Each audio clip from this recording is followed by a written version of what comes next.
4 3 5 2 গুণ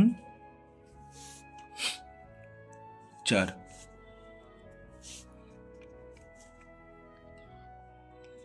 8 কত হলো?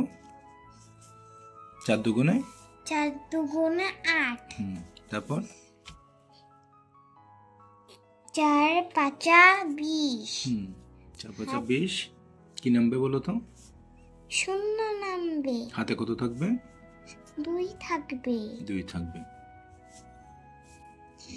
এরপর হলো 4 3 12 12 সাথে 2 যোগ করে 14 14 কি বসবে? 14 4 বসবে।